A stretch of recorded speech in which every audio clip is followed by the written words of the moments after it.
Uduasha city, where the sun is a mirror and the moon a shadow, where dancers cavort in forbidden operas, making love to forgetting and flaying, where the wealthy play at war with silver swords and silken sashes, where the people mine the dead heart of a burning star for cannonballs and pipework, and where 1,000 secrets hide in a forest of paper and ink. Here, the 5 keybearers reside, the 5 who know the secrets of the broken gates of death. 5. 5 only. There is no 6th spire, forlorn and forgotten in the desert. There is no one who looks to the displaced, the poor and destitute and landless, whose ancestry has been stripped from them by foreign looms and foreign sparkcraft, and no one has ever heard of the House of Endings. But this is their story. Their roots pulled up and burned, they stand in filth up to their necks, and that is precisely why they must keep their heads ever high. Welcome to Uduasha, immigrant. May it fear the name of the house you will build. Welcome to Desperate Attune, an actual play podcast about characters with their identities in peril, played by an international cast devoted to fiction-first gaming, collaborative world-building, and complex character drama.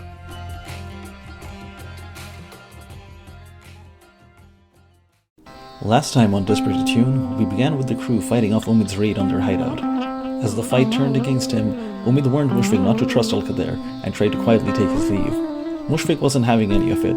Encouraged by Bidrohi, he challenged Omid to a one-on-one fight to the death. Omid accepted the challenge, and a very silly fight broke out as each tried to outwit the other.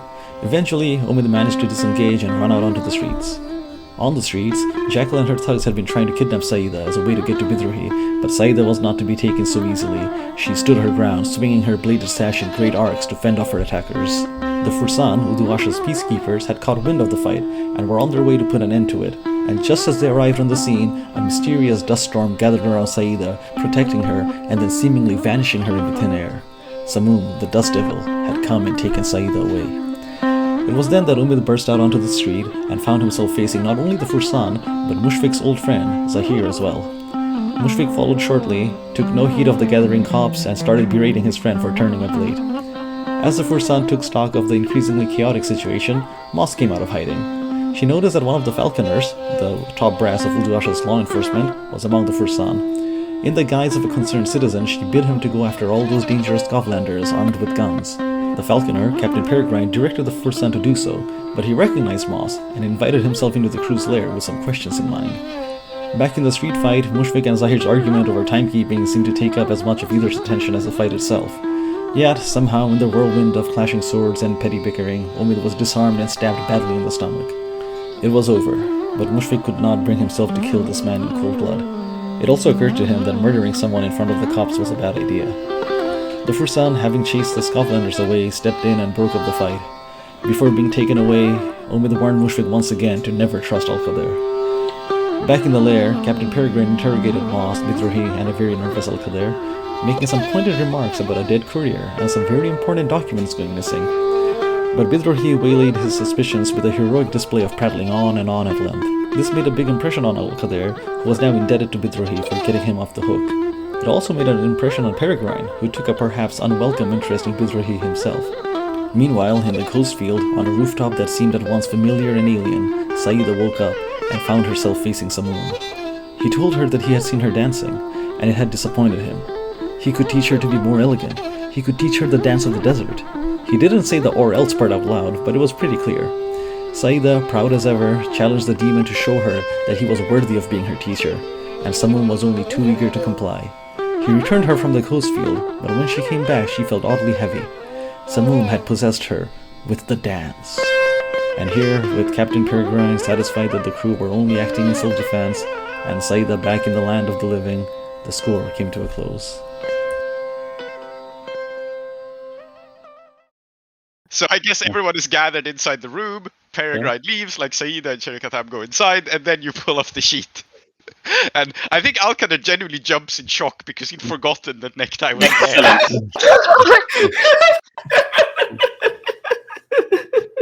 What a goddamn moron. Yes. I'm gonna gingerly poke Necktie with my toe and go, is it still alive? And Necktie looks up as you poke him and goes, "Brother, you can ask me directly. If I were dead, I wouldn't answer you now, would I?" It depends on how good your manners are. Yes. Oh, I'm very well mannered. That's why they call me Necktie. I'm almost nicely dressed, except not right now, because we were undercover. He says with a little smile. In fact, is he nicely dressed? I'm going to look him up and down. At the moment, he is not so nicely dressed. Maybe because they were undercover, or maybe because he's just bullshitting you. Because his name is not Necktie because he wears nice neckties. His name is Necktie because he hangs people. So. Yes, of course. Bidrohi, please do not strip this man in front of everyone. Sorry, say that again. I said, please do not strip this man in front of everyone. Don't take his clothes in front of everyone. Yes. No, I wouldn't. I mean, just look at them. I think he's wearing your pretty typical, very utilitarian, practical clothes. So, like a broad belt, some nice loose pants, a slightly unbuttoned shirt. That's probably the only nice feature is his slightly unbuttoned shirt that shows off his very hairy chest. That's about it. I shake my head. I shake my head at it. I think as this is happening, Saida will walk in, unlit cigarette still in her hand, because not only is smoking bad for you, but also I don't think she found a matchbox. And she just looks at this site and says, "So you invited a falconer into the lair, and then you tied this man up." No, we tied him up, and then we invited the falconer to the lair. Okay. And I presume the falconer didn't know he was tied up? No, he was hiding behind. He was hidden behind this curtain that Sar and we picked up together. Okay. If anything, I think tying him up was kind of redundant because if I recall, I smashed his knee. Yeah. So I'm gonna poke the knee, just to, Yeah, he has the expected reaction of pain. In fact, I think what you notice about Necktie is not only does he scream in pain as you poke his knee, he actually overdoes it because he's learned that this is a smart thing when you're captured. It's better to look more hurt than you actually are. Okay. Yeah, I wonder how he found that out. Yeah. I wonder how he found that. I think I'm just going to say, Moss, didn't I tell you never to leave your enemies alive? Why is this one still alive? Impolite to kill him now, is in our home. It was a close call situation, I was holding my breath the whole time. Didn't seem like a very good idea to, say this word immediately. It might have made everyone angry and caused a stir that we didn't want. A stir somewhat oh, I don't know, 2 different gangs turning up at our lair, fighting with us. Mostly because they appear to hate some of us now, and I'm going to look at Bidrohi and say, don't think I didn't notice that the jackal was basically here to fuck with you. So really, it seems like both of you, Mushfiq and Bidrohi, either need to kill these people or have them fall in love with you so that you can kill them after you've had sex with them. You have to pick one. Oh, but Mushfiq dealt with his problem, right? Didn't you, Mushfiq? I thought it was a very elegant. I thought it was a very elegant solution, just like poison on your sword, right? Sorry, I missed that part. Moth is assuming you poisoned your sword and actually killed Omid, which you didn't do, but that's what she's assuming. Absolutely, Mushfiq. Good thinking. We should poison this dude. Did this dude too before we throw him in the river? Then whenever he dies, it won't be tied to us. Excellent. Do you have any more poison? No, I must have used it all up. I will say, looking around, where's this coming from? Yeah. Okay, but we have a prisoner, and he can tell us lots of things about what the hell was going on. He can. Yeah, Necktie looks up at Mushfiq, and I think he says, your little brother makes a good point there. You want to get at Omid and the people who sponsored him? Hell, I'm just in it for the money, How likely is it that this is that Necktie is the person? Oh no, it was the Scovlander who was interested in the sash, right? Okay, yeah. Cool. Yeah, it was the Skovlanders that have taken an interest in the sash. Yeah, Necktie he's, is not tied to this. But let's not forget also that we have a guest, and we might deeply upset him if we just start murdering our prisoners. Yeah. Mightn't we? Yeah, I think Alkader looks nervous again, and he says, "Oh, friends, I'm not so easily offended. I'm not a squeamish man. Sometimes one has to do practical things with people who know too much," he says, and he Okay. glares very angrily at Necktie. And I'm gonna say that given the information that I got from Omid, or well, the feeling that I got from Omid, like I want to say, like actually, I think Mr. Alkader should sit in for this discussion. Oh, Alkader, I didn't even see you. Yeah, I'm wondering if he might be able to tell us more than a prisoner, right? So I think we're gonna sit down facing him, and I assume Alkader is going to sit next to us. This is an interview, right? is it? And I'm gonna say, and I'm gonna go, no. No, I was just making a joke about how this is an interview panel. Yeah, well, I'm gonna like, signal to Alkader and go, no, you're not sitting on this side of the interview. You're sitting on the other side of the interview. He awkwardly sits down on a little stool next to the tied-up prisoner and goes like, "Well, I'm sure this isn't necessary, but of course I'll answer any questions you might have." I think Moss is still like grinning and still kind of like bouncing her foot. But she has this like kind of amicable look that just lingers on him too long and says, Yeah. "Yeah, well, explain what we just heard." So who are you asking to explain, Necktie or Alkader? Who are you asking to speak first? Alkader needs to explain himself, man. A lot just happened. Yeah. Yes. So he splays out his hands and he says, "Well, friends, I will come totally clean with you. Totally clean. You can hide from the truth, but you cannot run away from it." And he like straightens his vest a little bit, and he says, it so happened that I happened to have some dealings with Omid, and then Necktie just cuts him off, and he just goes like, "He hired us." Like, I wouldn't say I hired you. I may have exchanged money for goods or services, but that's totally different. I think Saida is just going to look at Necktie and Alkader and say, and you exchanged money for goods and or services like presumably violence, murder. You all remember, Kethris. There were people there who were very much not of the people. Gentlemen who didn't care at all for the common folk, who sold us out, sold us up the river, almost quite literally, to the threshing machines and the Akarosi inventions. I got wind of such a gentleman traveling through the desert. He sent ahead. And I thought, what an opportunity for us common folk to take some revenge. All I remember from Kethris is that there's approximately a 50% chance that I knew that courier. And I think Saida also like leans forward and says, Yeah. murdering a man in the desert is cursed. And I think you know this. Wait for him to enter the city. Murder him here. Yeah, Alkader goes like, "Well, I didn't do it, he did." And he points at Necktie. It's like... All right, Necktie, what did you do? Good. Yeah, Necktie is not like beating around the bush. He's not a guy who's good at lying. So he goes like, pretty much that guy hired us, told us there was some good loot on a caravan, paid us some up front, gave us all the intel. All he wanted was one lousy little piece of paper. That's all he wanted. We figured it sounded like a good deal. And then Omid figured him out.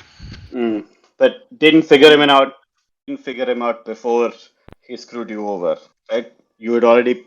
But figured what out? What's happening? What was the whole, the whole hullabaloo? I don't know the details, but that piece of paper, the one we passed on to him, is the only thing of value on the whole caravan. The rest was just scraps. Couldn't sell it worth anything. That sounds like a failure of your entrepreneurial spirit. Okay? Bidrohi. he sighs for a minute and he goes like, hey, Omid makes the decisions. Bidrohi, okay? I need you to never use the words entrepreneurial spirit ever again. This is very important.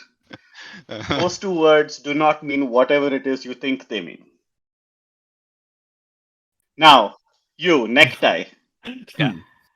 You say Omid figured this out, but presumably it was after they handed the papers over, right? Yep. Figured out pretty quickly, in fact, because as soon as news of the caravan going down came out, high-ranking folks in this town started asking a lot of questions about that piece of paper. I figured they probably would. Now, here's the last thing that I'm somewhat interested in. What did Omid think he was going to do with it once he got his hands on it? Sell it, I think. There's not everyone from Kethris is dirt poor, you know?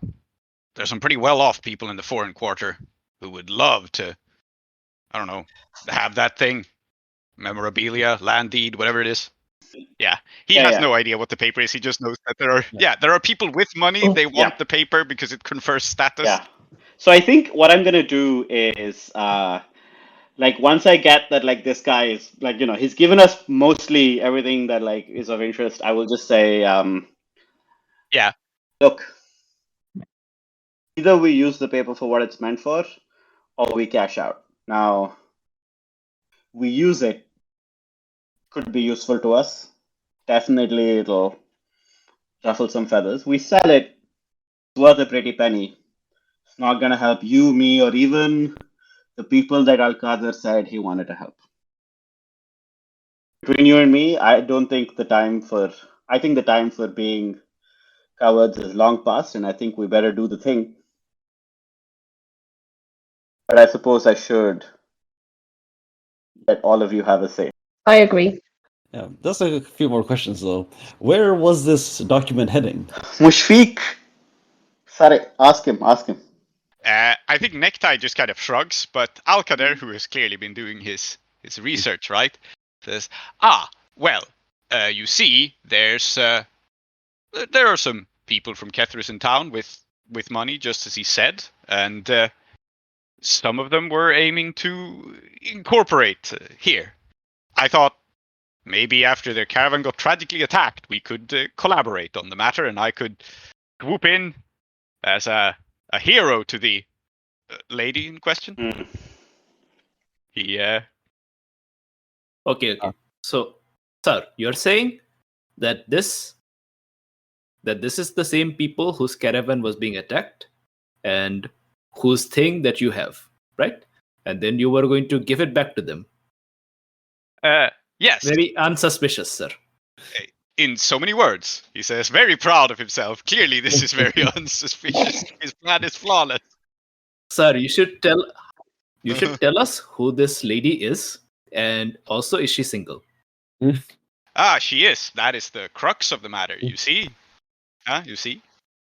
Yes, of course. I knew that waistcoat you brought in was new and very special. I see it. Okay. Yeah, he smiles and winks at you. He goes like, "Yeah, you and me, we get each other." And sir, what is this lucky lady's name? Okay, so I think he will tell you the story. We'll zoom out a little bit, right? Yes. So her name is Priti Chandra Videha. She is, or maybe it's Videha.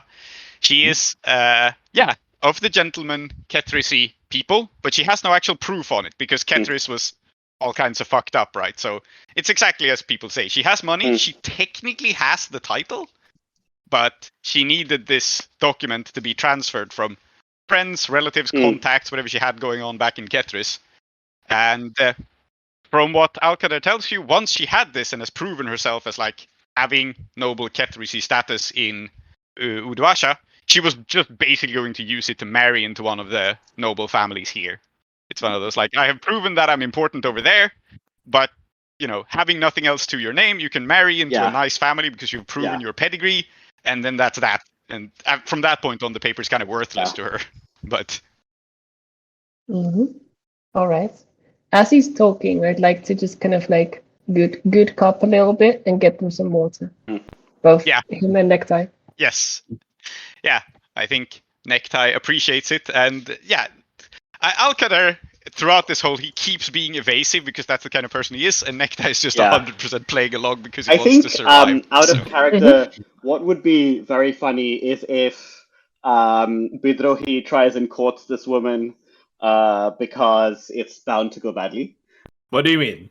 Indeed, that's exactly what I mean. That reaction is all I'm looking for. Yeah. But I think that in character, Saida is not super interested in giving the paper away. So Yeah. if there's a No, I way don't to think- kind of like use it to get the claim that you were talking about, the blue coat intimidation, and like kind of use it for ourselves, but also like fictionally leverage that use so that Bidrohi can do we the can thing. zoom this out. We can zoom this out to the payout stage, Yeah, right? yeah. So you basically have two options. If you sell the paper to Vidaha or to someone else on the black market, it's worth 10 coin because it's incredibly valuable to be able to prove that you are a noble house. Yep. If you fill it out with your own names and register it into the bureaucracy of Uduasha, then basically you will no longer have the suspicious paper because it will be folded away somewhere in Kagasaranya. Yeah. But you will be recorded as being like, oh, yeah, it turns out these Ankatam people were actually noble. Yeah. Who knew? Yeah. And with that title will come a claim, Blue Coat Intimidation, because, once you're properly registered in Uduasha as a foreign noble house, that affords you certain privileges. Yeah. And the thing I think... I feel like Oh, go on. I feel like that is by far the most valuable option, right? Yeah. I think so too. Because like nobility confers so many bonuses, like socially, that it's like worth a lot. Yeah. And I think like mechanically, it's a claim, and it's also, it's a very minor noble title, to be clear. It Yeah, just of course. goes like you are someone who matters in a different city, but it does confer a lot of privileges besides just the claim, and it does make you formally the House of Endings. Yes. It's also just really cool. Yeah. Yes. And this is how I'm going to spin it to our friend Alkader and Katam and say, sir, okay, it's a very good idea. How about this? You bring us more into the plan. We take the paper and then we register it under our names. No, sir, I see that you're looking suspicious, but see, this way, we take all the heat and all the things onto ourselves, and you still get to be the man of the people, and no one says things like, oh, he just wants to be a gentleman and so on and all that. No. You get to stay very cool, very, very proletarian. Yes, I know this word. Very good. And we are the people. If anyone wants to come and make fuss, they come and make fuss at us, and we know what to do. And meanwhile, you and us, we can stay in partnership, and we can steer the course of the Ketrisi people properly. Okay? And I'm saying this as I'm steering him out the door. Yeah, he says like, I see you're a man of culture. Well, let me think a little bit about it. We will come to a conclusion. But either way, help me get the lady, will you? So he thinks he's going to get the lady? Bidrohi is the wrong person for him to be talking to about that. Yeah. Absolutely. Oh, no. Sir, the lady shall be very much gotten. Excellent, my friend. I knew I could trust you. Brother. Oh, okay, Very wait. good. So maybe I didn't catch this part. His plan was to actually marry this person. Yeah. His plan was to turn up, be like, "Hey, Sup, I got your favor. Please pay me." And also, I have this paper. Like his plan, to be clear, was he would turn up with the paper and then go like, "Hey, Sup, I'll get this to you. I have this paper because I am also a noble, you see, and I'm just, giving you this as a favor. Please marry me." His plan has many holes in it, but that was his plan. Okay. And now there's a new hole, which is that Yes. he will not have the paper anymore. Yes. That's all right. I think like the only the thing that Saida's probably thinking is, having railed against nobility and how terrible they are all this time, am I really gonna, just use the system in this way? But I think she's gonna ultimately decide that it's better than not doing it, and she will feel better knowing that this is how expensive it is. So it's worth 10 coin. So if I'm using it, then you know what, must really be that valuable. Okay, then I think let's do the payoff phase. Can I still talk to the The brain necktie. Absolutely. necktie real quick? Absolutely. Because I still want to ask him, Mhm. what did you do with the body?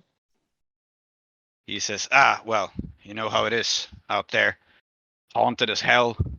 You don't want anything to follow you, but it is what it is. He kind of grimly coughs, and then he says, iron stake through the heart. Right. All right. And I take his like cup Uh-huh. and set it aside and draw my dagger. Mm-hmm.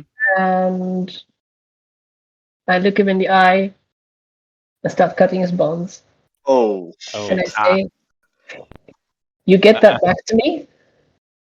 And once you have brought the body to us, I will give you the antidote to the poison I just gave you. Ooh. And I haven't given him poison, but you know. Yeah. Uh-huh. So the thing here is, he will believe you. I think you have him at your mercy. I don't think there's an action roll here. It's not interesting. The thing here for him is mostly getting back a corpse from the desert in this setting is a problem and a half, because ghosts. I know. Shit, like, he's taking precautions, but yeah. Well, that's his problem. okay, we'll see. Yes. We will see if he survives this endeavor. We have outsourced the problem. Yeah. You and I both know that there are ways. Yeah, that there are ways. Yes. Well, Yes. yes. Sorry, Yeah. I spoke over you. I needed to make the joke. Please continue. It's all right. No. I also spoke of you in return. Well, I apologize. you and Necktie both know the ways, and I guess you don't need to say more than that, because he knows the ways too. Like, he is a hardened.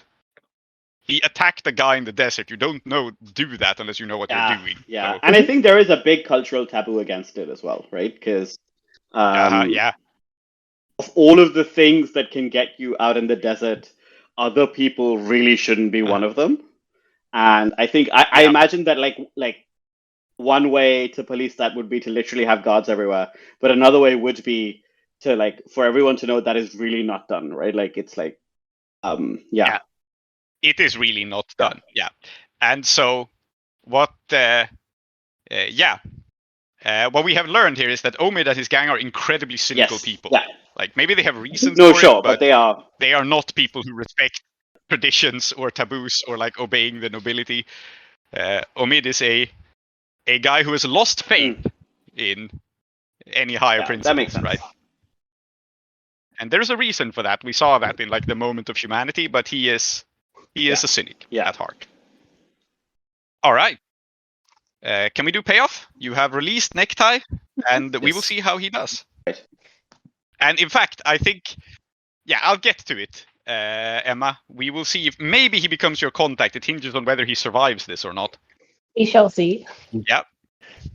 But starting with payoff, you gain rep and coin, possibly. I don't think there's any coin in this, but you do get the claim. So I'm marking blue coat intimidation -2 heat per score, which I suppose applies now because why not? This happens before the heat. Then you gain 2 rep by default if the target of the score is higher tier than you. The target is, I suppose, the Jezailis, who are tier what? 2, I think. Omid's gang, 2, yeah. So then you get 4 rep. Nice. In total? Yeah. I'm renaming Blue Coat Intimidation to Noble title. Yeah. Noble privileges. Nice. Maybe. Yeah. Yeah. I don't think we will do anything with coin. You neither get any nor spend any to I think that makes sense. In this moment. Yep. And what about heat? So I think this was loud and chaotic, not wild and devastating, because most of it was in your lair. And there was some arcane stuff as well that even if the gangs didn't notice, he would have some people would have noticed that. So 4 heat. Okay, someone's marking it. Good. Add +1 heat for a high profile or well-connected target. I think this counts because the paper itself is high profile or well-connected. So I think we're applying it here. And Alkader and Khatam is a local figure. Yes. It didn't happen on hostile turf. You were not at war with another faction, and killing was not involved. No one died.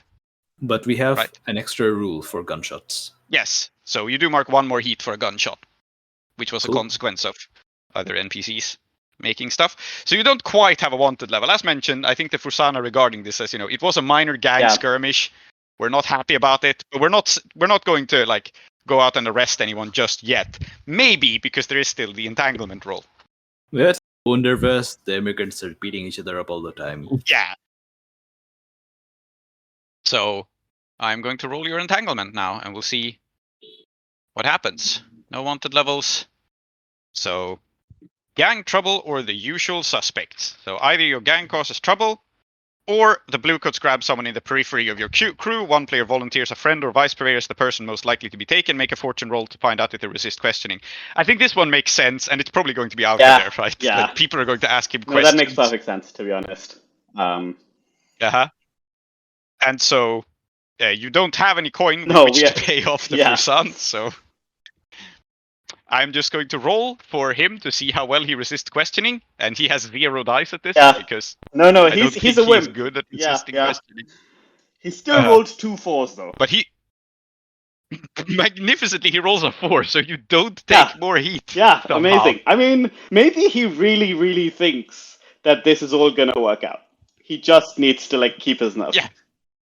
Alkader somehow keeps steady, even though he encounters some rough questioning from some other individuals. Basically, I think he doesn't call in any more favors with you because he's called in so many favors, and he's going to get roughed up by a bunch of people asking him questions, and he'll deal with it. Yep, It's fine. don't worry about it. And the next thing I'm going to roll immediately is for Necktie. And I'm giving him 2 dice because his faction is tier 2. And we will see how he does. This is not related to the entanglements, but I think it's something that happens immediately during downtime. Interesting. And he rolls a 4, which means that he survives. If he had failed this roll, he would just go out into the desert and never come back again. So I think we'll see the exact consequence of this down the line. Or maybe we should...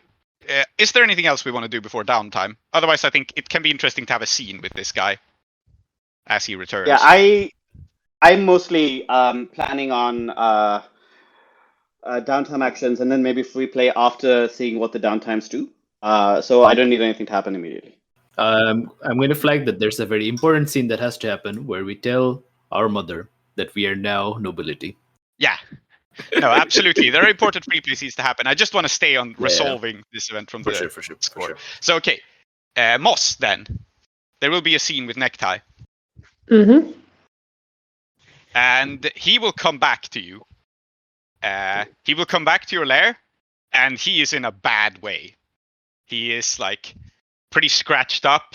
He is looks very dehydrated, and he has the haunted look in his eyes of someone who's been out into the Deathlands and the deserts. And he comes back to you with a pretty much, I guess, to your lair. That's where he knows where to find you. Right? Unless you asked him to meet you somewhere else.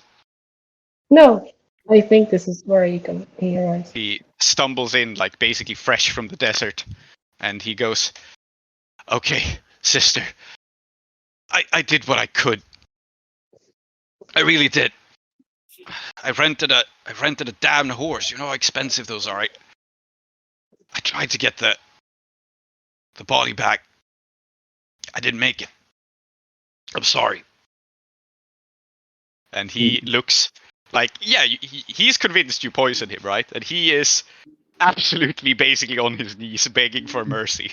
And the nice thing is, of course, that because he went into the desert and came back, he feels so shit that he can't even tell whether it's the poison or anything else. Yeah. Exactly, yeah. His head is pounding. He is like, he didn't die, but he also didn't succeed. So. Yeah.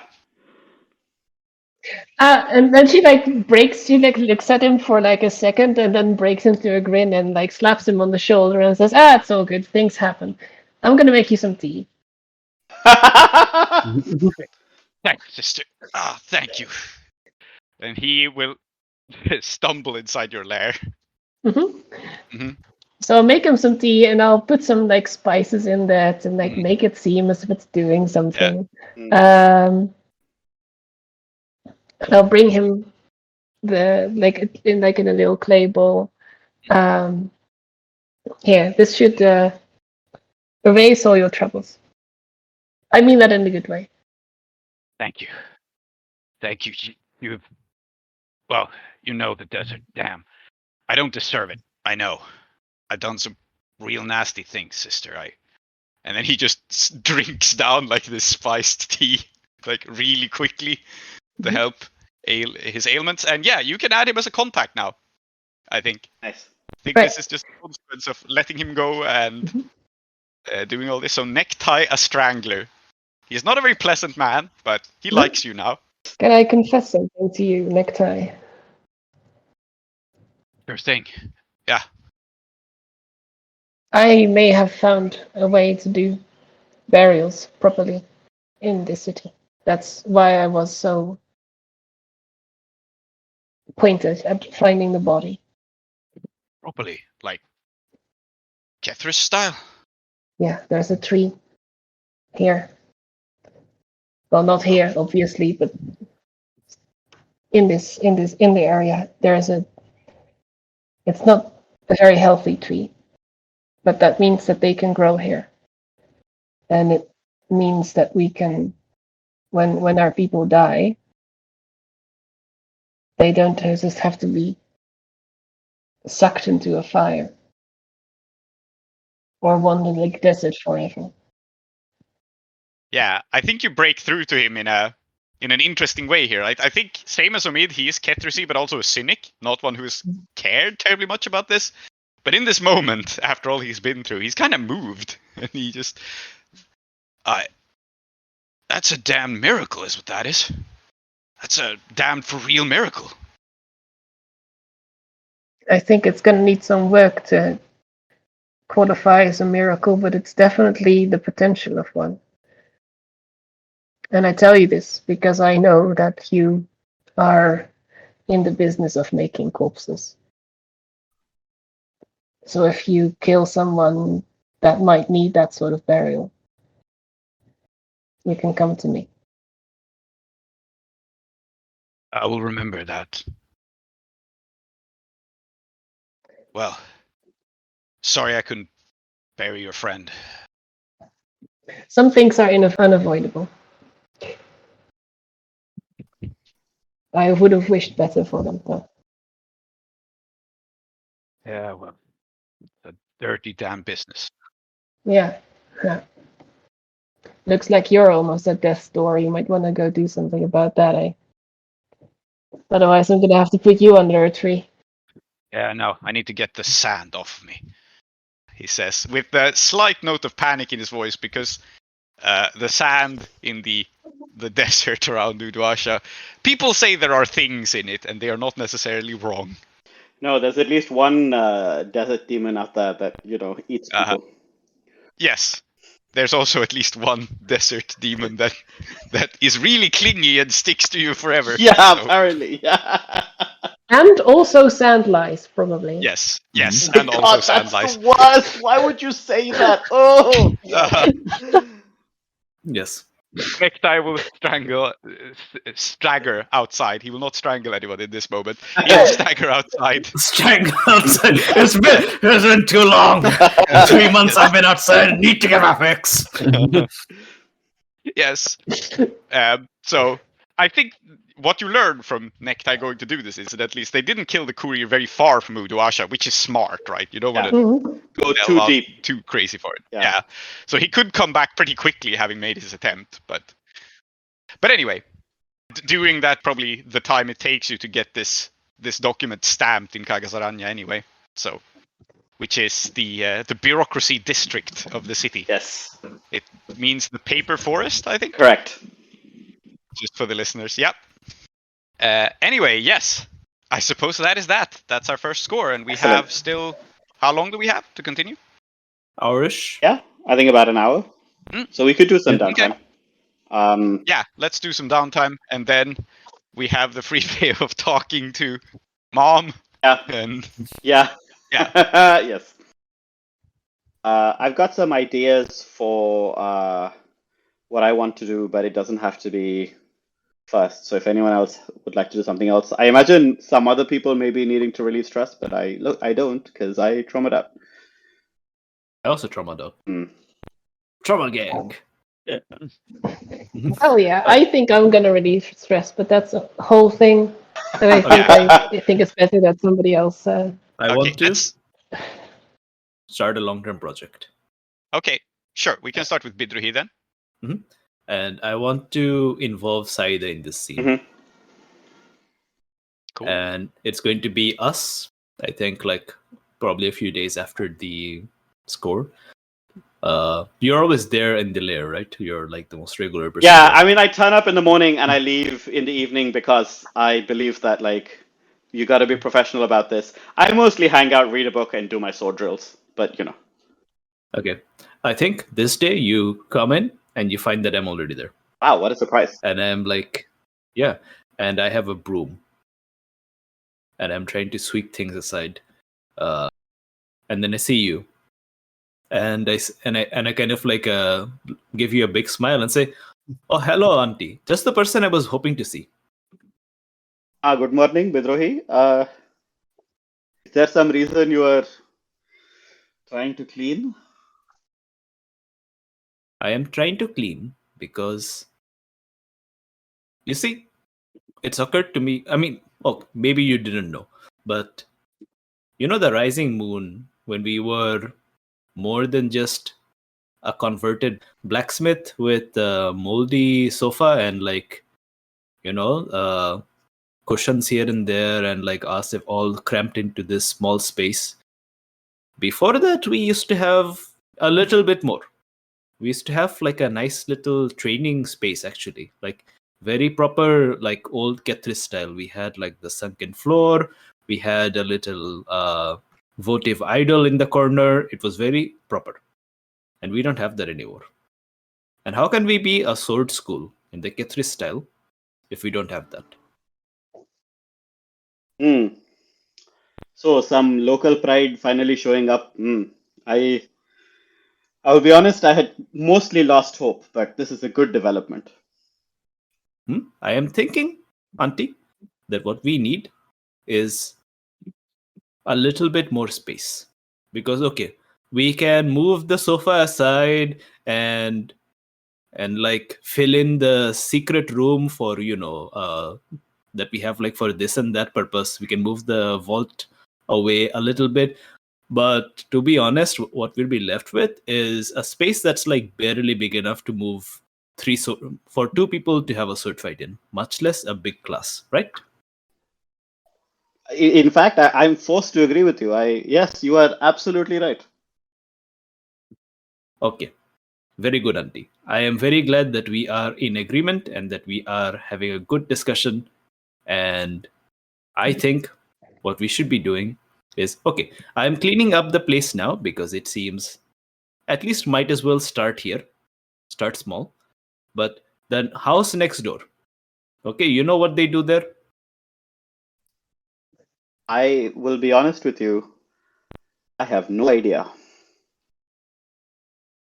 In the house next door, they have in the house next door, they have a little drug den. Oh. It's not one of those drug dens where you go in and then you buy the drugs and then you go in the back and so on. It's just a place where the druggies show up and they do drugs. It's a sort of place that people who do drugs they need. And we can't really blame them for that. But I think we could make a better use of that space. Ayo, you want to push the poor druggies out of their drug den so we can have sword fights in it? Yes. Okay. I think you are not wrong that we could use the space. But tell me, how much do you know about the traditional Kethrisi school? Only what my father taught me. Well, I'm sorry to tell you that your father, and let me be brutally honest, he was a good swordsman, but he was not what you might say particularly interested in tradition. And Kethris has never been really, truly an indoor kind of. Here in Udwasha, they have buildings. Kethrisi style is very tends to prefer wide open spaces, and the kind of drug den that you are talking about, I suspect, will not be great.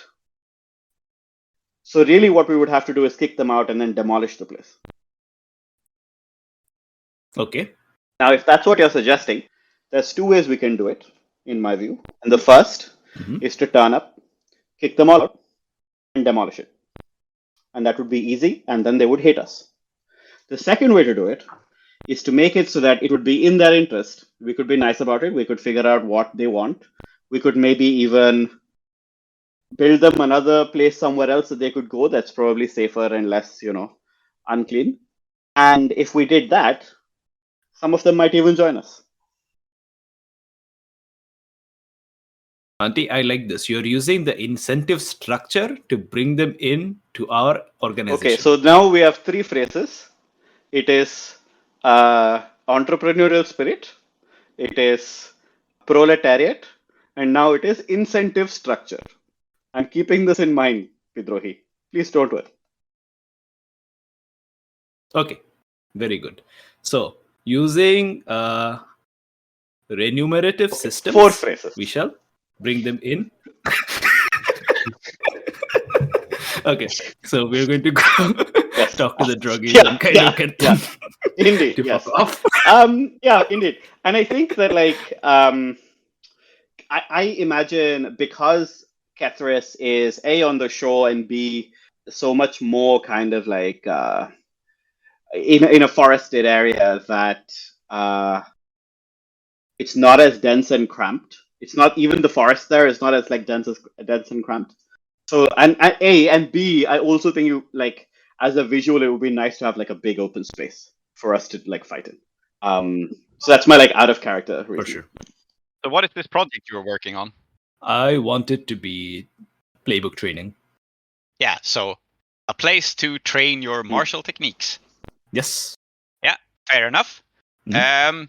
And it's a layer upgrade, so essentially it would have to be. I guess we're kind of expanding the layer a little bit as well with this, but I think that makes sense. Yeah, so probably a 10 clock then for a layer upgrade. Yeah, it's a fairly long project. Is it fair? That's fine for me. Yep. Call it 10 steps. Okay. So. And step 1 is to negotiate with the nearby just druggies. see what they want. Mm-hmm. You know, like Do we... I don't want to kick them out if there's something that we can do just to make their lives easier, and then they'll leave. And maybe there's like one right-eyed young one who's secretly a savant. You know, you never know. How about we do it as a concert, and then we can see what the result is. Yeah, exactly. Let's start with a concert. You go and hang out with them, see what you can do to get access to this. Then I think I'll assist you. No, none of the. I'm fine. I've had all the Black Lotus I want for the day. Mm-hmm. Yes. More Black Lotus for you. And I think like Saida again, tempted not by Black Lotus, by tobacco. I think that's her real like. She used to do it a very long time ago, and now that she's back in the city, it is once more available. And she's like, it's not good for me, but man. Yeah. Yeah. Let's see this roll and see what sort of people these druggies are like. Nice. Oh, it's a 6. Very reasonable druggies. Yes, very reasonable druggies. I think one of them may have a grandmother exactly like me. Yeah, so I think Bidrohi talks to them, and one of the leaders of the little gang, right? He's like, oh man, you got an elder with like wisdom of the eastern cities. That's so radical, man. Because you were from the eastern cities. Yeah. So. Yes. Man, share with us the knowledge of your ancestor trees, mother. I'm gonna look at Bidrohi. Yes, auntie. Tell us all about the Kethris and all the ancient traditions and all of those things. And I sit alongside them, looking at her. I'm just gonna look. I'm gonna look at the sky and then pray to my mothers who have been dead for a long time to give me strength. And I'm gonna start with something like a long time ago in a land far away. There was an evil empire that was trying to take over a small planet or something, whatever. I just basically said the first 5 sentences of Star Wars. Yeah. It's probably not going to be Star Wars, but you know what I mean, right? Like some very well-known cultural tale that I'll humor these people, I guess. But I think, it's a good start. It's 3 ticks. And I guess that's the scene, unless I think I will, but not right now. But I've got some other stuff. Okay. let's stay on Bidrohi because I find it less confusing as everyone does their 2 downtime actions in order. Then we can pay rep possibly to do more ones. So what's Bidrohi's second thing?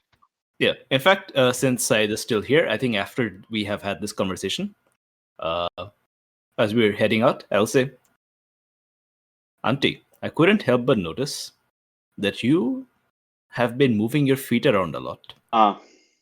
You noticed that, did you? Of course. And I must say, I like that little movement you're making with your ankle all the time. It's really quite something that you can do that complex movement and still move normally and still have rational discourses and tell ancient ancestral traditions. Most people would feel very silly trying to do anything. I don't think that I'm young enough to be silly anymore. Is there some reason that you're pointing at my feet now? Because it tires me. I mean, I'm sorry. It is very noticeable, is one thing. And the second, yes, there is a particular reason, which is, can you show me that move? I want to, so out of character, I want to that's great. do a training action prowess. And I want you to show me your dance moves. So Samum is not allowed to teach Saida. But Exactly. I think the is allowed to problem teach here Bidrohi. is that Saida hates that you've asked this because you have now validated Samum. So terrible for me. No, thank you. And B, I have just been saying, you know what? These people should be allowed to make their own decisions. So you know what? Fine. Fuck this. But I think what I will do, in fact, is this restlessness that is kind of coming over me, I will subsume myself in it, in a way, so that it is not even me that's doing the teaching anymore. It is only Samum, because I don't once this stops, I don't want to remember any of it, because I'm not learning this. Fuck you. Yeah, great. Fair enough. So it's a training action. Yeah. And an hour later, covered in sweat, Bidrohi is like, saying, okay, that's okay, Auntie, that's enough. And you're still going. Yeah. It's not. Yep. Being possessed by a demon that is always moving is kind of annoying. Yeah, and I think even as I slow down and stop, rewrap the sash around me because I have to continue moving. I will, once I come back into myself, I will just say, I hope you've learned your lesson about asking me for training. No, Auntie, that was some of the best dancing I've ever seen, and oh my god, it's so rare that I'm like winded. I will come back once I'm rested. Tomorrow again we shall do. Yes, okay. Tomorrow again we shall. Where is that Mushfiq? I have to go talk to him. I think we are done. No, please, I'm going. Bye.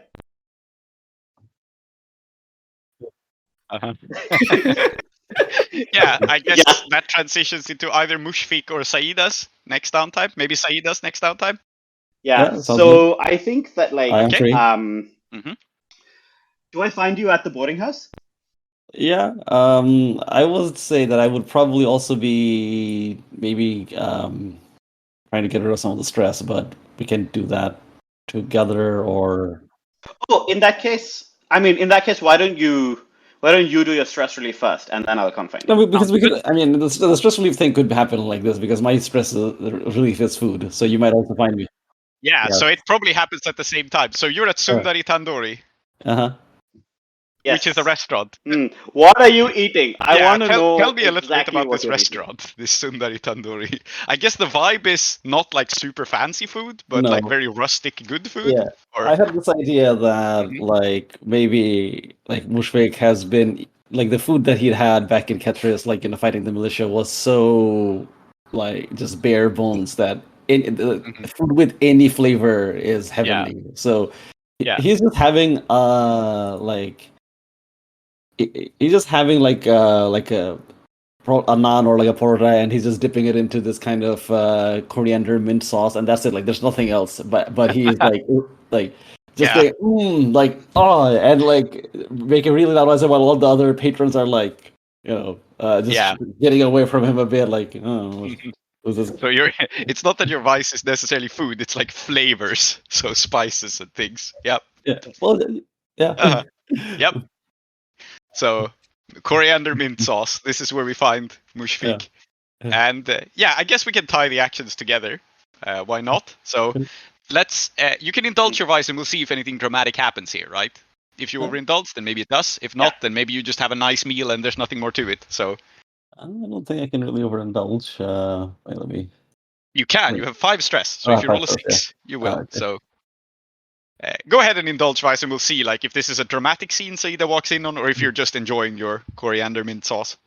Let us indulge. Oh, well, how about that? Yeah, it's a 5. It's exactly right. So this is the best possible indulge vice roll. So I guess, it's a perfect meal. The sauce is just right, and the bread is freshly baked and just wonderful. So you're just having a great time. And maybe the other patrons are eyeing you a bit strangely, I think.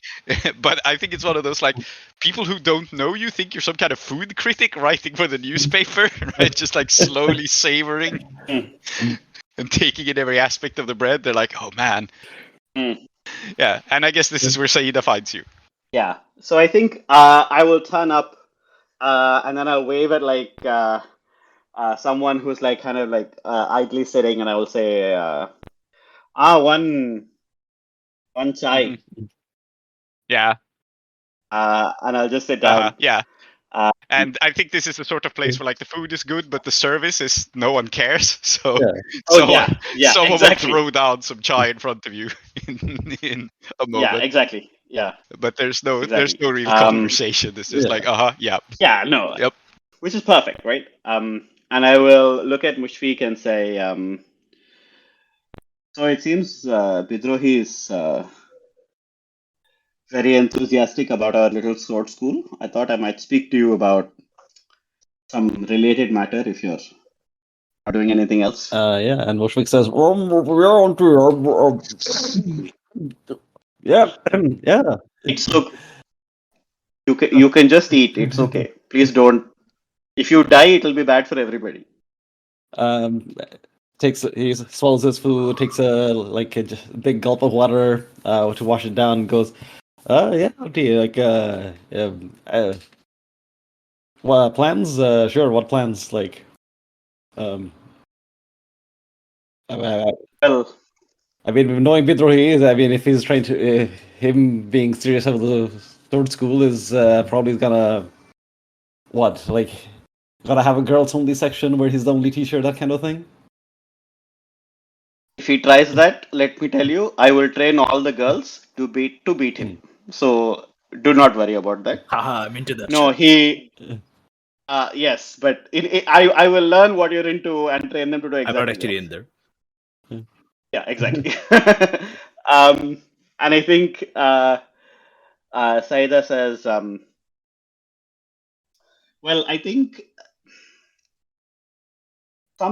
let me tell you, if you don't mind me wandering down memory lane, many years ago, maybe even as many as, 30 or 40 years ago, I was in Udwasha and I trained for some, let us say, 2 years at the Falling Star School, the school that, everybody talks about it. Everybody thinks it's so amazing. Everybody can't shut up about it.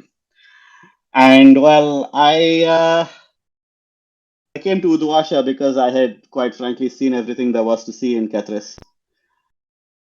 Then I tried to see everything there was to see in Udwasha, and I failed miserably. And it galls me to admit it, but the man who ended up completely humiliating me is now an Ustad of the Falling Star School. Do you know Jay Clev? No, I can't say I've heard of him.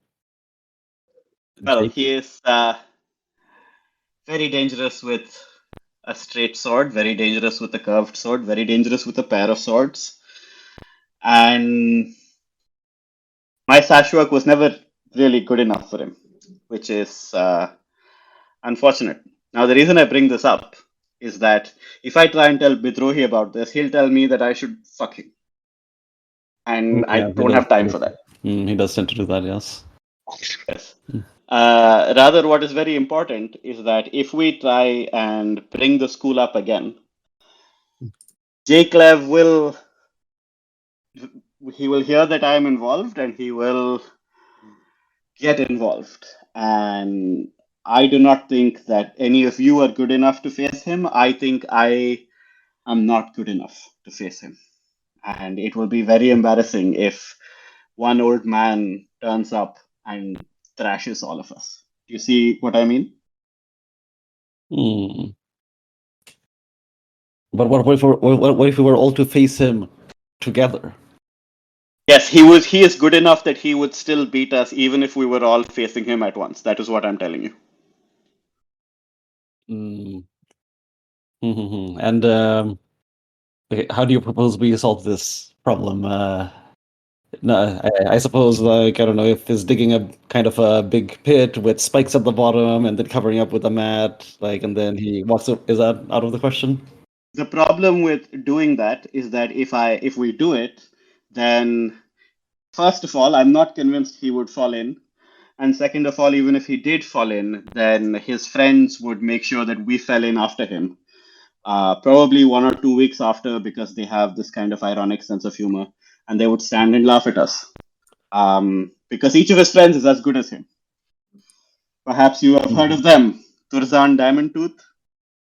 This ring a bell? No? No, I'm Tarzan. No. Well, No, not to worry. You will hear of them sooner or later. So it is what it is. Rather, the Catherine School suffers from a lack of innovation. We have not adapted, and so we are dying. I think, Bushwick is nodding along. He kind of turns around, like, just signals to someone, and it's like, just another one, please. Yeah, another one. Yeah. And turns back and goes, yeah, innovation. Auntie, I mean, I'm gonna be honest with you. When it comes to the swordsmanship, like, my ustad, like, it was more on the pragmatic side of things, right? And I know that maybe my specific swords style may not be up to the standards that you're setting here, but do you think that maybe what am I getting at? I guess what I'm getting at is, do you think that maybe we can just actually, wait, let me rephrase that. Sorry. So, Saida's saying that the school is dying because there's no, the school's not innovating, right? I think so. Basically, what she's saying is, look, as we are, A, we're going to get targeted, and B, we are not good enough to face him. And we need to change, and we need to start building something new. And she's talking to you about it because she's not wrong, I think, that, like, if she was speaking to Bidrohi about it, they would just end up having to talk about fucking. Right. Okay. Okay. In that case, like, right, I was on the right track. I was just saying that, look, I'm innovation for me. I've always done just whatever I've had to do. Right. That's how we survived in Ketris, and I feel that if we were to perhaps cast a wider net in Udvasha, where there's no shortage of inspiration to borrow from.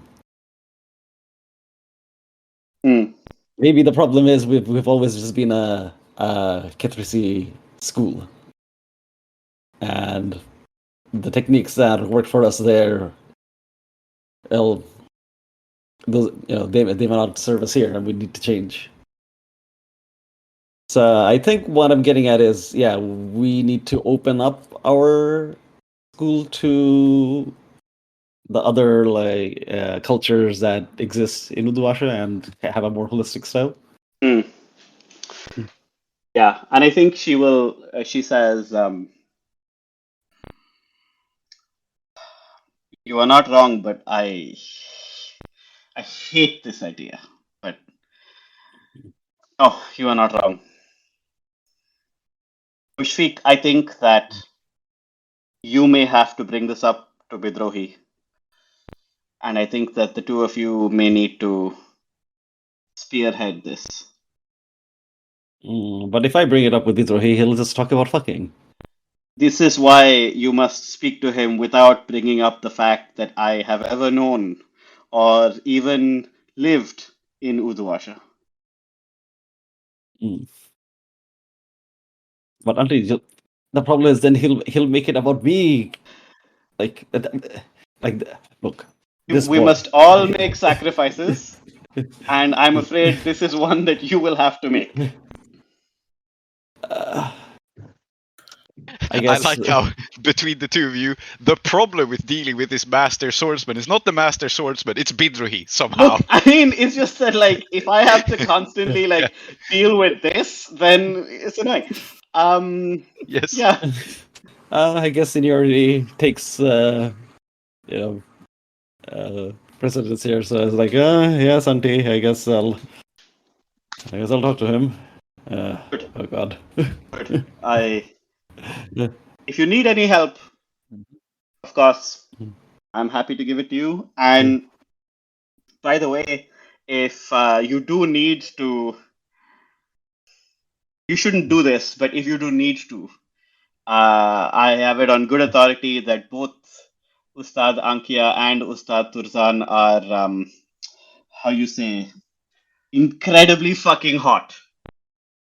And perhaps Bidrohi will be enticed by this fact. Perhaps he will not.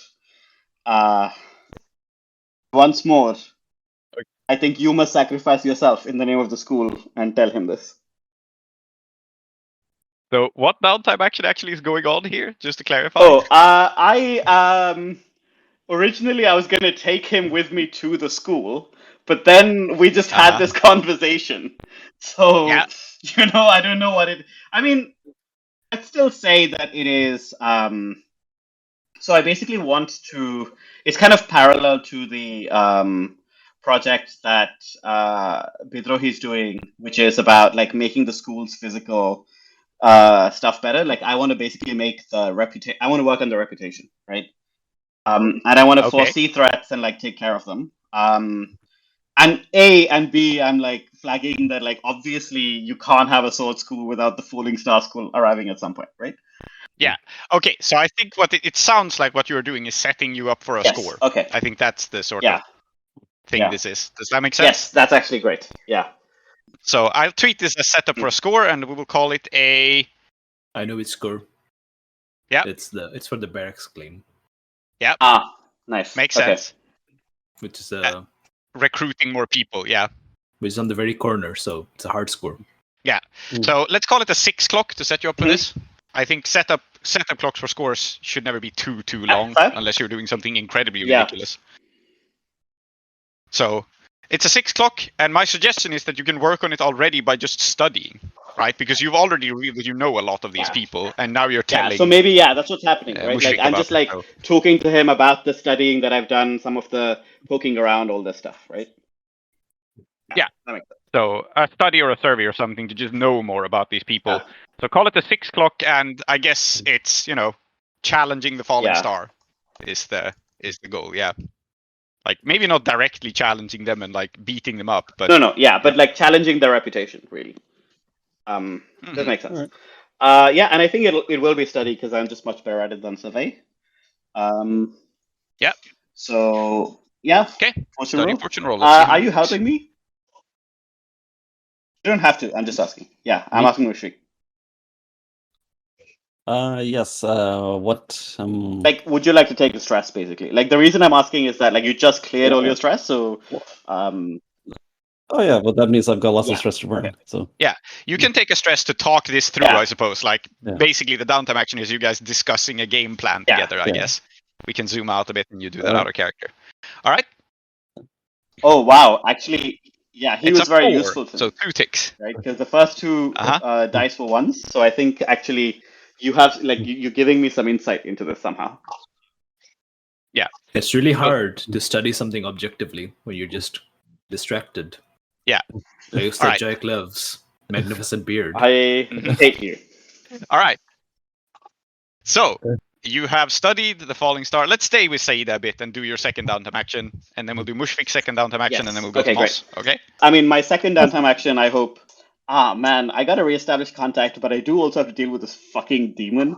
And unfortunately, I think Mr. Rohini has to take a bit of a backseat because the Dust Devil, oh my god. I need to figure something out. Yeah. So I have two options for you for the Dust Devil.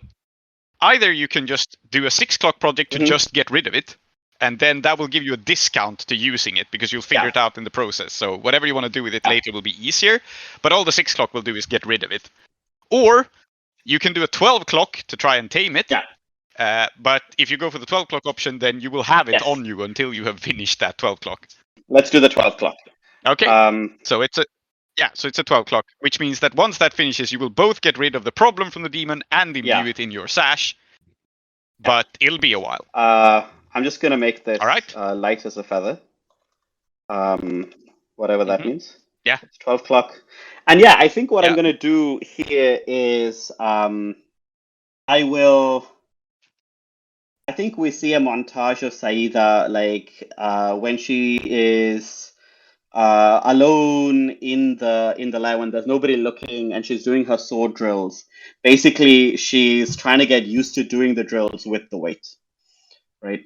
So I think this is skirmish, but I think what's happening is that she's trying to figure out how to make her moves, even though now she's so much weighed down than she's ever been. Yeah. All right. So you're basically learning the demon's fighting style kind of by fighting against it. I will be the teacher. Thank you. Yeah, that makes sense. But indeed. Yeah, it sounds like skirmish is perfect. You're dead on challenging it by not exactly sword fighting it, but sword fighting despite it. So skirmish standard 0 bonus dice. It's 2 3s. I'm not gonna lie to you. It's mildly disheartening to just constantly be rolling badly, but such is life. It's 1 tick. All right. So 1 tick to the 12 o'clock. Yeah, you're going to be weighed down by this demon for a while. It's not a big deal, unfortunately. Those are my 2 actions. All right. Mushfik, do you have a second one in mind? Yes, I do. I think, I guess having nothing else to do, I'll start working on trying to get the Rising Moon School. I'm going to look for inspiration for swordsmanship so that the school doesn't stagnate. And maybe, I don't know if Bidrohi is available for this. So you're working on challenging the falling star, like the same project as Saida, just to clarify? Yes. And the angle being that, she was like, our school's stagnating. And I said that, there's lots of inspiration to be had. And I'm going to go searching for that inspiration. And I can have Bidrohi in tow if you want, or I can do this myself. Where I am always willing to help the absolute ledge, Shere Khatam. Of course. What's the best? Where can we see, or what would be a good place in Uzasha to observe, I guess, people fighting? The Colosseum? The Colosseum. The Colosseum, probably. The question is, I guess, are you observing the Falling Star School? I don't think you are directly. You're just observing people's fighting styles. Well, the Colosseum is where the Falling Star School is it's like where they're based. Okay, because my idea is to set up, not go to the Colosseum as a spectator and then watch people fight in the Colosseum, but because I don't know, that'll probably you'd have to buy tickets to get in and all that. But no, I'm just gonna set up in front of the Colosseum like a little stall, and then with a big now hiring sign, show us your sword moves. Okay. Sure. Okay. I'm picturing you that meme, like, you can't fight, change my mind. So, just sitting there sipping your coffee with that sign up. Okay. I guess let's see who shows up to my stall. Okay, what sort of action is this? Is it a study or something? I guess it's sway. Or is it sway to try to convince people? Yeah. Or concert. Yeah. It can be lots of different angles.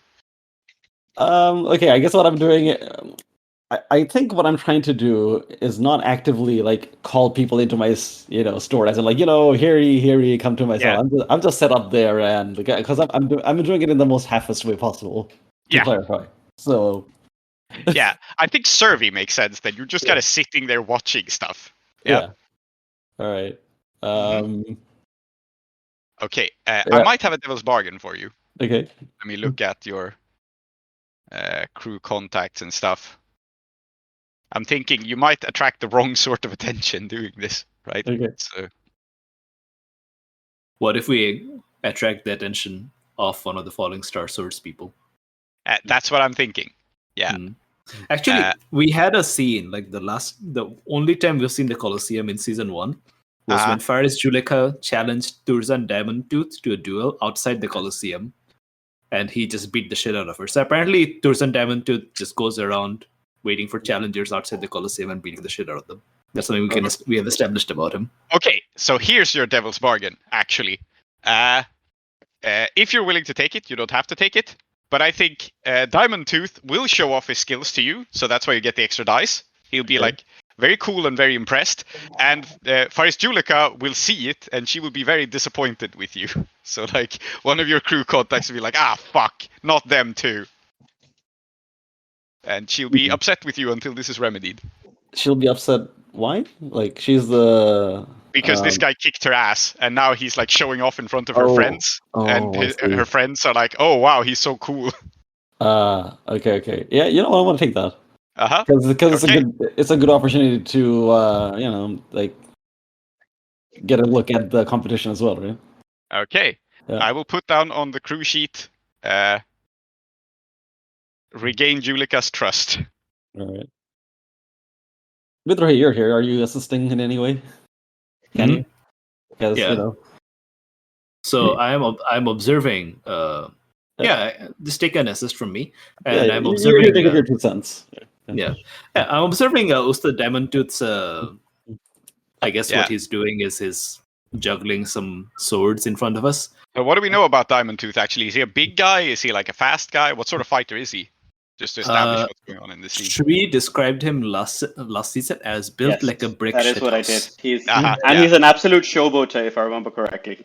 Yeah. Yes. So a big man and an absolute showboat. Okay. Yeah. Cool. So So here it is. His tags from when we wrote him down were, "Holy shit, he's hot. Absolute idiot. Very bad poet." Yeah. Okay. Cool. So now I'm picturing, but the weapon he's showing off with is like one of those like huge Chinese sabers, like a Dao. That's what he's twirling around. With one hand, just effortlessly. And it goes like, talent scouts. I guess is what he assumes. He's not very smart. Well, I'm already settled in, but let me show the youngsters how it's done. Sherekatam, this is a real privilege for us. This is the Ustad Diamondtooth. Turzan Diamondtooth. Yeah. Oh, yeah. Yeah, I've heard about this. All right. Then you must have heard when I beat the crap out of that Faris Juleka. And sir, how would you say you beat the crap out of her? What advantages did you think that you had that over her that allowed you to get the upper hand here? Oh, that's easy. My strength, my muscles, and my rugged good looks, he says, and kisses his biceps. Oh my god. And we established also that the reason he's called Diamondtooth is because he's trained himself to have so of course he's got really, really nice teeth, and he's trained himself to always smile such that the light bounces off and goes ding. Oh yeah, I remember that. Ting! It makes that sound as well. And it says ting. Sherekatam. You have to practice that technique. And I'm sorry to say, but all the curries you're eating, okay, man, here's a neem twig, okay? Yeah. Sherekatam kind of looks away, brings out a little mirror and goes, oh god, yeah, he's right. So, Mr. Diamondtooth, what would you say your biggest weakness is? You're just doing a job interview. I mean, we have established that apparently job interviews are something we just do. Yes. So he goes like, Ustad, if I may, your biggest weakness clearly is that there's only one of you. yes. A great answer. Wow, you're good at answering, kid. Mhm. And would you say that you're a team player? Me? No. There's no team in I. Yes, excellent. What a wonderful guy. Yeah. Don't you love him? Haven't you just, absolutely fallen for him? Of course you have. Okay. I think you should make your roll now. This is valuable intel, Bidrohi, right? Yes. Write all of this down. Yes. Yes. Now I'm picturing you just saying that in front of him too, like this is valuable intel. As he doesn't even realize what you're doing. He's just so busy being obsessed with himself. He wouldn't understand either way. You're taking a dice for me, like I am assisting. Yeah, you are. And you're also taking a devil's bargain, so you have 2 bonus dice. Okay, so what's my position here? Risky. It's fortune. It's a downtime action, so Alright, we're just fortune. ticking the clock. Okay. Somehow you're not risking anything by interviewing this dangerous man.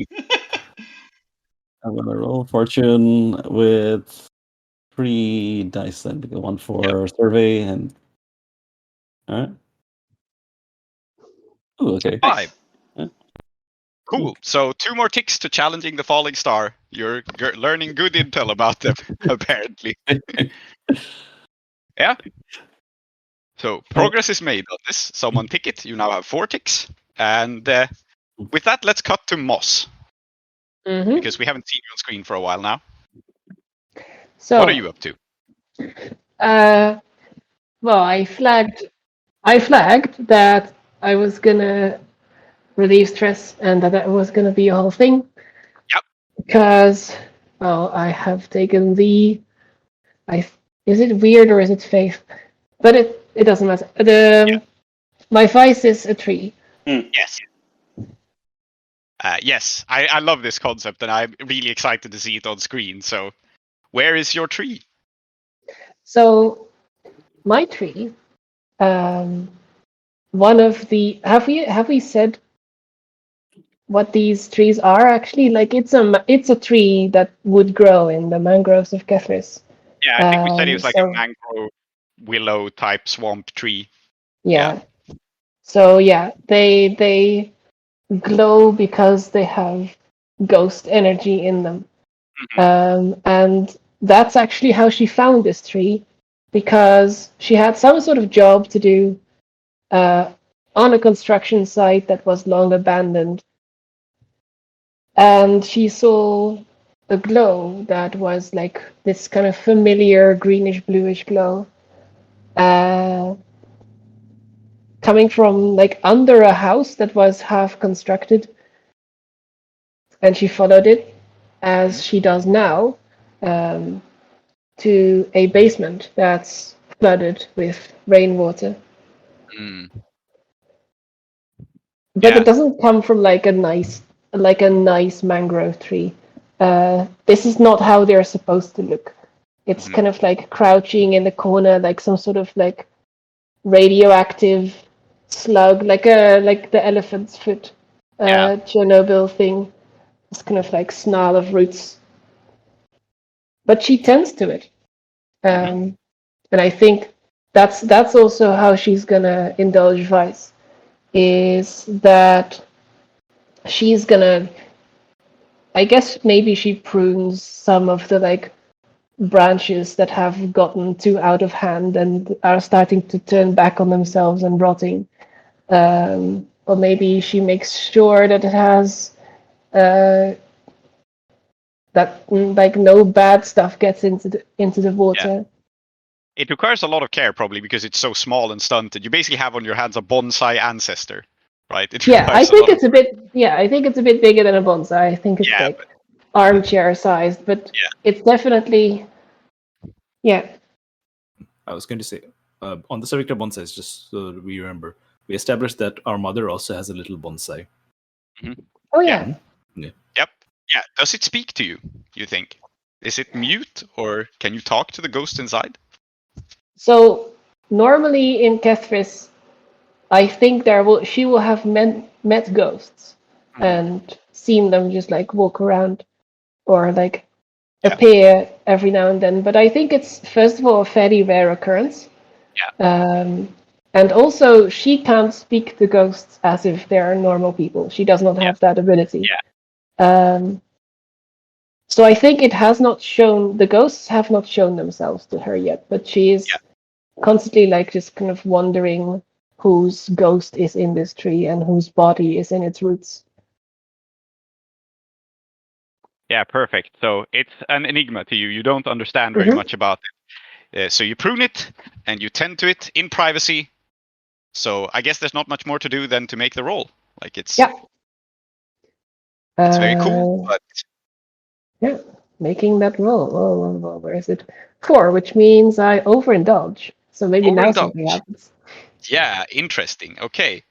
So normally you pick an option from a list of overindulgence, but I think it's cooler to like do this ad hoc. Sure. But I will give you an option. So you have the +2 heat, attract trouble from an entanglement, or being lost for a few weeks, or losing access to your vice purveyor. I don't know if any of these make sense. Maybe the attract trouble, like an additional entanglement. So I will give you the option of picking. If you don't want to, I will just say what happens. I feel like there is a possibility with like a tree that's filled with ghosts that either it's going to attract trouble or I'm losing access to it for a while because the ghosts come out and do something. Yeah, I don't think it's interesting to have you lose access to your vice purveyor right away. I think it's more interesting going the other direction. So you overindulge, and I think, this time, for whatever reason, I think what happens is you spend some time with the tree and you fall asleep by it. You were just kind of like laying down to rest a little bit. And then, resting turns to sleep. And in this sort of vulnerable state, something in the tree reaches out to you. And so you're dreaming, basically, this interaction. Right. You're not quite sure if it's happening or not. But you hear, in this half sleep, in this half state of dream, you hear it say, wait, who? You're not my mother? I'm afraid I'm not, no. But I'm here.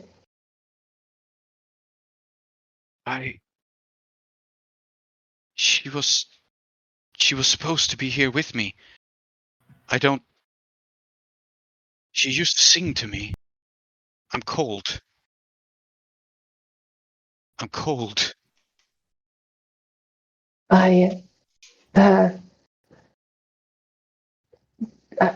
did you get here? Do you need help finding her? I think I died. I think I died here in the dark. Why am I still here? Because... And I think she doesn't know what to say. She's also very distraught because, ghosts scary. I think she, even in this dream, there is this kind of like thump of panic that kind of hangs in the background. There's a tree that's keeping you. What? That's preserving you. What? No,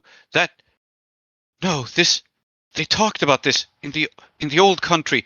I've never been. I'm from Uduasha.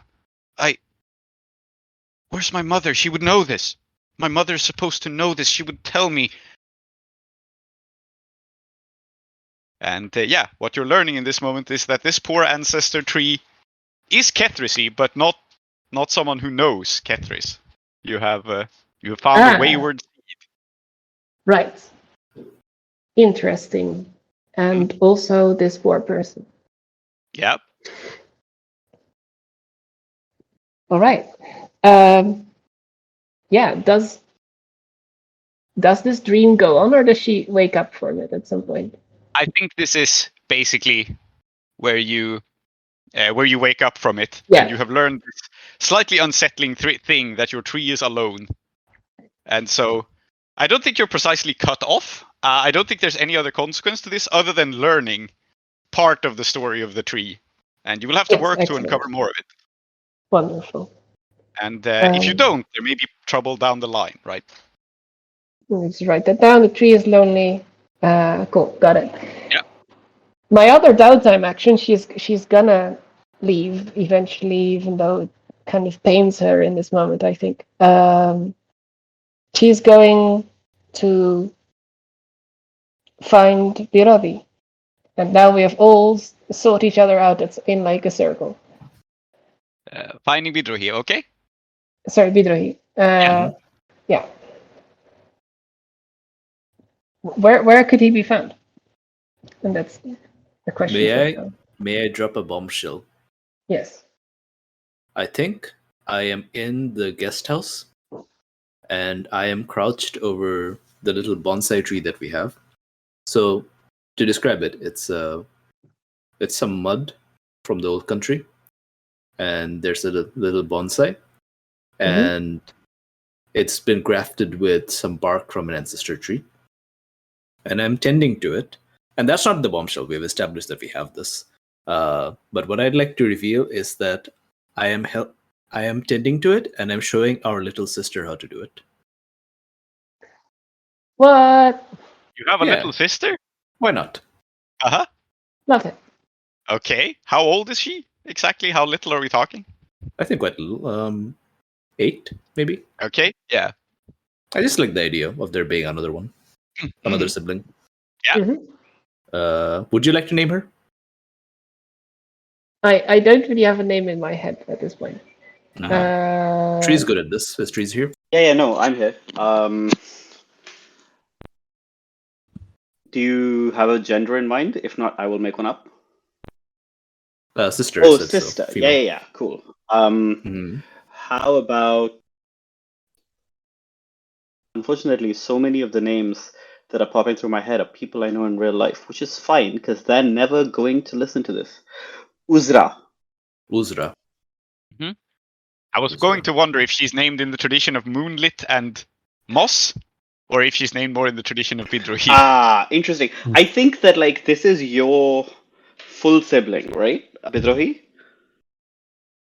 Yeah, so I think in that case, yeah, she's named in this tradition and not that one. Yeah. So her name is Uzra, okay? Interesting. So I am... Yeah, I think Uzra is a curious, intelligent child, but also probably quite like stay at home, quite like, I mean, she's just 8, of course, but like she's not like, highly precocious, like running around all over the place. She's like calm and steady. So I'm teaching her how to properly clip the bonsai. And I don't think I noticed you come in, Moss, because you're good at that, right? Yeah, true. I guess I'm like just kind of... I'm not purposely sneaking up, but I tend to scare people when I start talking out of the blue. And I think she'll say,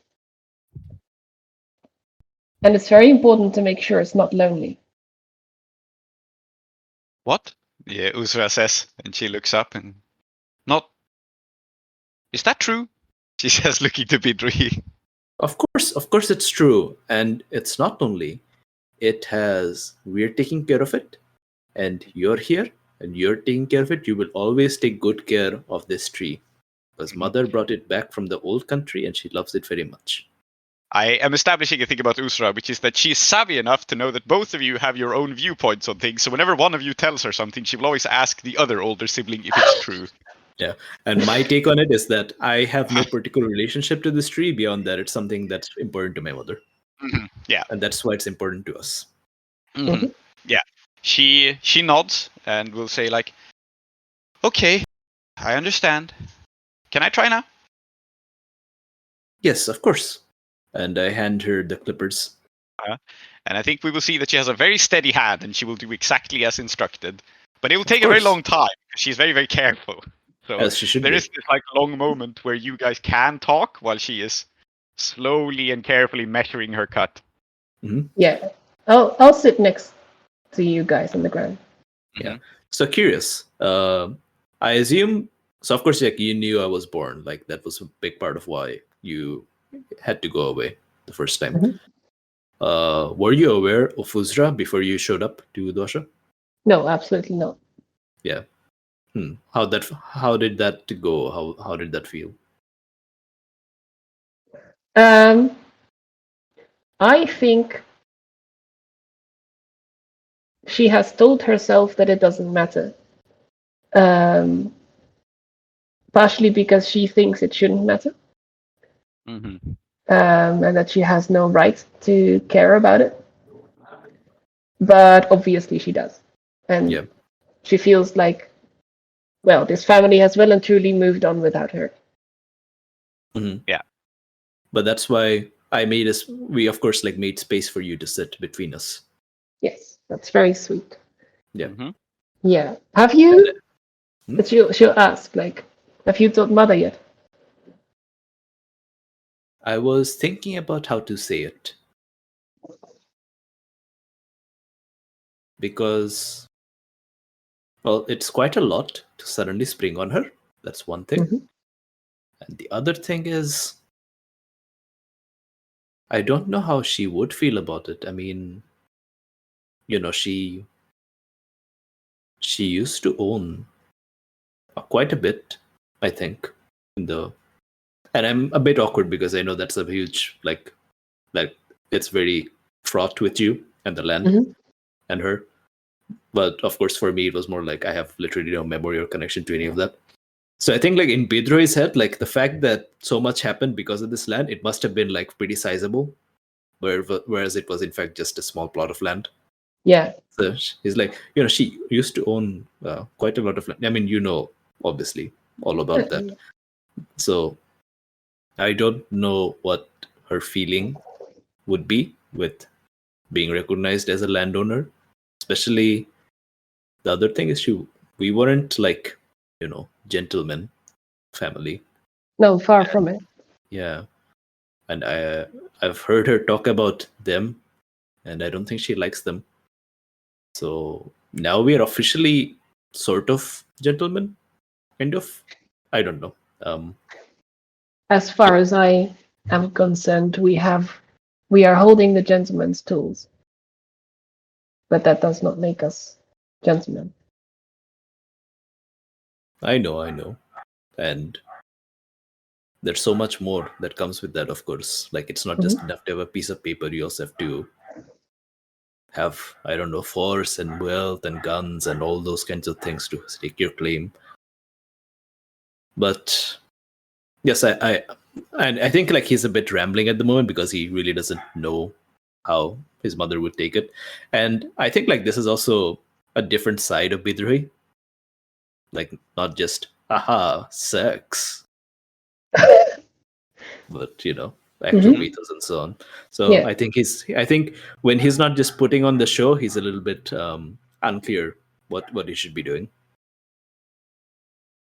So I think he's looking at you for guidance. I think it will be helpful if we put it to her that way. That we're not planning to become like them, right? I'm not. I don't think we could become like them. No. But we have something that makes people treat us a little bit different, and that can be useful. That can be good, in fact, for all of us. I think Bidrohi is like looking at the bonsai. And then he turns to you and says, do you think she ever wants to go back to that land? And he asks you as though you know anything about what she is like these days, whereas he should know better. Yeah. But like you have also seen that land and he doesn't remember it. So there's a bit of like, I know something, but you don't, something I don't. Neither of us really knows. She shrugs and says, I don't think she can. It's not the same land. Mm-hmm. You go back to the same spot and make it look like it used to. But that's going to be the work of generations. Mm-hmm. And Bidrohi is just looking at the plant. And I don't know if you can tell just by the way he's looking at it or from his line of thinking, but like now we have paper that says we are entitled to land. Maybe something can be done with that. Mm-hmm. Maybe. But yeah, for now, I think like he's ready to go talk to our mother. Like that's what you're angling for, of course, right? I was here. Well, that's not really a downtime action, as far as I'm concerned. I was here for something else, but I imagine we can do that like afterwards in the free play. Yeah. Okay. So move on to the downtime action. I think this is still like a very cool discussion to have, but yeah, I think I was gonna lead into it. Mm-hmm. If you want to interject a thought, please do. Oh no, I was just thinking, since Uzra has the shears, the little shears for the bonsai, whether we should just leave her with the shears or kind of like I supervise. think she's done by now. You've been talking for a while, so she is like. I think at this point she interrupts you basically. She goes like, "Look, I made the cut," and she has done an absolutely flawless job. It just took her forever to do it because she was so hesitant. Mm-hmm. Oh, wonderful! And I encourage her to actually show Moss. Yeah, and she will show you, and then she will tell Mother about it and all that. But let us go on with what Moss was actually here for, and then probably you can't talk to Moonlit right now because she is busy with stuff. Yeah, I know in fact what she is busy with. We will end the session on that, I think. But okay, let's do Moss's downtime action first. So, but now that we have that tool, I don't know how to use it yet, and I think you know better than I. I don't know how to talk to people. I know how to talk to people. I don't know how to talk to people in Uduashya very well yet. And you know a lot of things about the cut of someone's jacket and what that says about them. Right? And Bidrohi kind of leans forward and taps the side of his nose and says, "The important thing, sister, is to make them think you know better than them about the jacket." You're right, of course. That's almost always the answer. What I'm trying to do here is just like sway training, but I think it's represented by talking to Bidrohi about what it's like, how these like power structures in Uduashya work and how people interact, and trying to get a better idea of that. Yeah. And I think Bidrohi's advice largely stems on the idea that it's mostly, I mean, obviously there's a core of actual power and privilege, like actual papers and nobility and all that. But in our world, with like, obviously with people like Alkader and Khatam and like dealing with Omid and all that, where there's no actual authority as such, it's much more important to fake it and be really confident such that you can sway people around your reality. Cool. Yeah. I mean, we have established that Uduashya is a place with highly dysfunctional paperwork, right? So actually checking if someone is licensed for something takes forever. It's better to just trust whoever has the right vibes. It's just so much faster, right? Yes. It's all about cultivating the vibes. Like you would the bonsai. Okay, that's me done. Yeah. Yep. Sway training. All right, wonderful. So let's end on just a quick scene with Moonlit. And I don't think we'll even have time for the full discussion. But remind me of her personality again. What is she like, your mother? World wise and piercing and devout. That's the tags. And muscular. And muscular. Yes. She's a large woman. Yeah, very well. So, and she runs this boarding house, which entails, doing upkeep on the house, like she's a landlady, right? And probably, does she also serve meals at this boarding house? Is that a thing? Like making breakfast for people, or? I think so. Yeah. A lot of boarding houses do, right? You get some like basic communal meals included. Yeah. And so what surprises you as you return towards your mother, who you know is busy with the meal planning, is that it smells good. She's making some like much nicer meal than usual, which stands out a little bit to you. Interesting.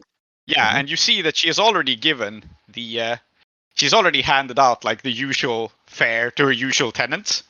Like, people don't all eat at the same time, right? She cooks up a big pot of something. She people come, they eat from it. It's included in the rent or whatever. But yeah, she's in the kitchen and it smells nicer than usual. And so you walk in, and I suppose you see her, this muscular, tall woman with very piercing eyes, and she looks focused and a little bit concerned. And Okay. she says like, "Oh, Bidrohi, you're back. How's the tree? How is it?" Well, the tree's very well, and Uzra made a beautiful cut, which I'm sure she described to you in copious amounts of detail. Yes, she did. Yes, she did. Well, I suppose you may as well eat. We have guests, she says, and she looks very pointedly at Bidrohi, as if she expects you to know about this.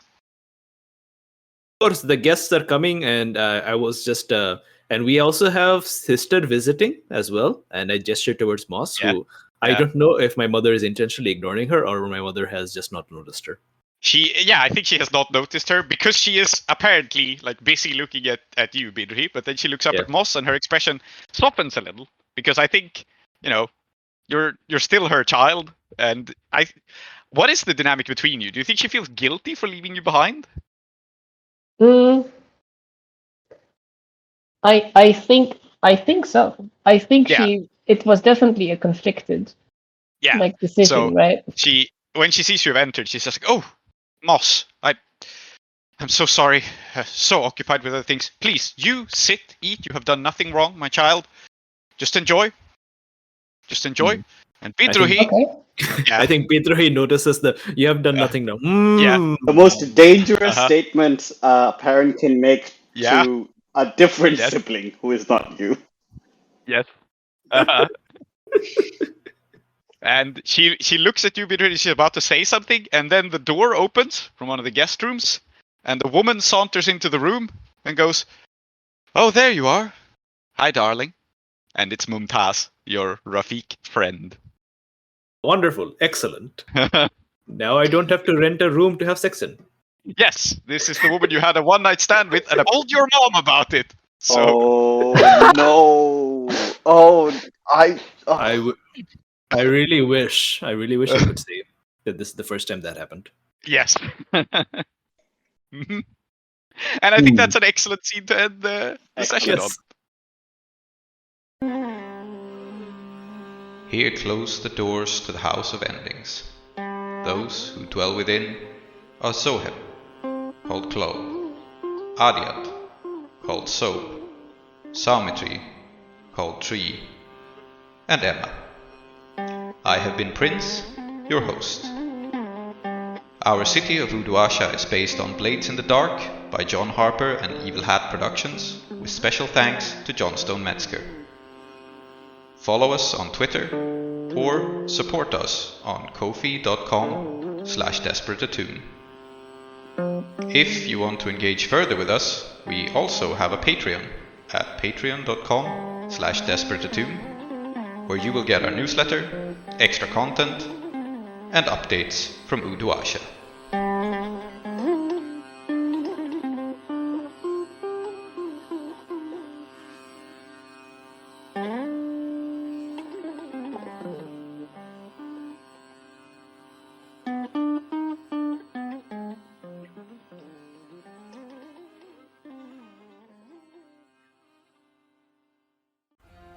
On the next episode of Desperate Attune.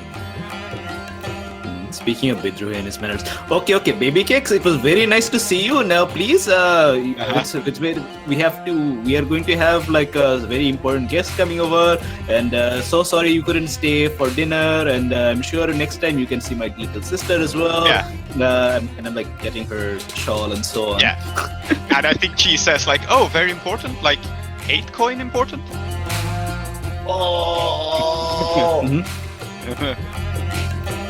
Please tell me what you know and please tell me now.